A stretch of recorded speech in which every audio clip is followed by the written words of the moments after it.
Now this Olivetti Dora, marvellous machine, has a wobbling problem. And I have narrowed down the causes. I have taken off the feet. It's clearly not the rubber feet causing this problem. And I've also taken off the shell. Now this is a view from the back, and I just happen to know that this bench is reasonably flat. Down here on the left side, rocking.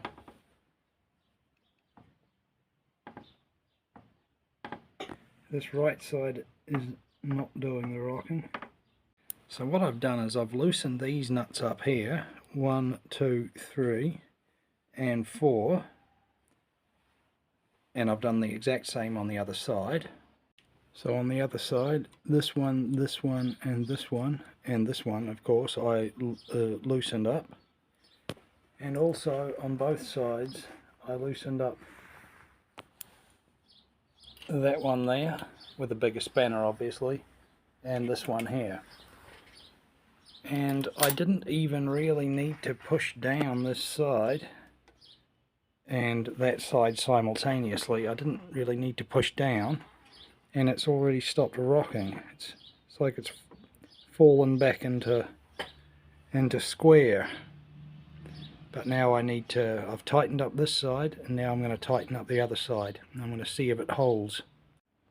And now, unless I am deceived, that is not rocking anymore.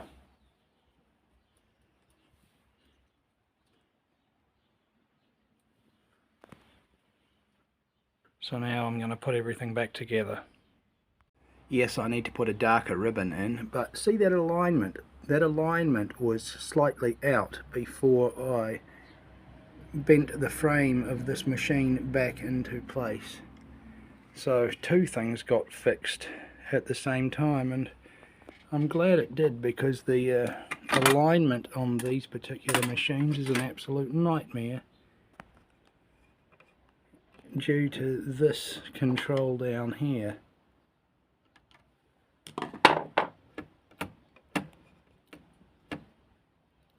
That one pin controls the uppers and the lowers,